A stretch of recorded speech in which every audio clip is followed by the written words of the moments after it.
I think that we've always known as humans intuitively that we are wired to be cooperators, not competitors. We are wired to be collaborators. We are wired to work together. In fact, it turns out, chimps are incredibly hierarchical and very violent towards each other, male chimps in particular. Bonobos, or bonobos, you can pronounce it either way.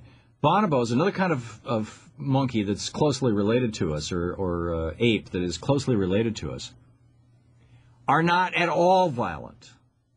Chimps resolve conflicts by violence and dominance. Bonobos resolve conflicts literally by sex, by making love, or by touching, or by working things out socially. That part of, and this is a real revelation to me, this very recent research, that part of our DNA, which has to do with how we interact with other people socially, that part of our DNA that drives our social interactions, is identical to the bonobo DNA and different from the chimp DNA.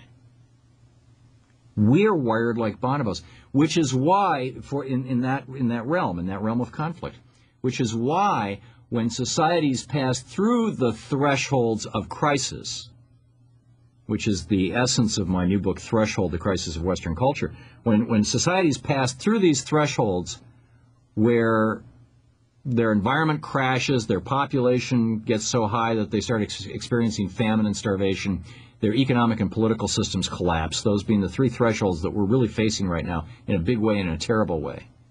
When societies pass through these thresholds and come out the other side still alive, they become egalitarian societies. You see that right across the board in Aboriginal and Indigenous societies all over Earth.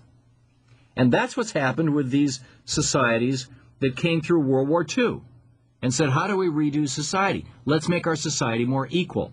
Japan, Norway, Sweden, Finland, Belgium, the Netherlands, Denmark, Germany, Switzerland, Austria, Spain, Canada, France.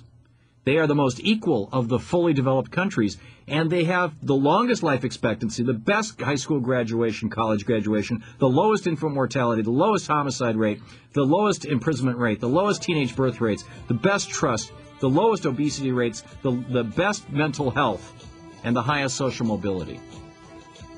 Marx said we have to do it by forcibly having the government take money from the rich and give it to the poor. I submit to you that there's a middle ground, which is building a strong social safety net at the bottom and high taxation at the top. This is called social democracy, and it's how it's practiced in Europe, and we can do it too.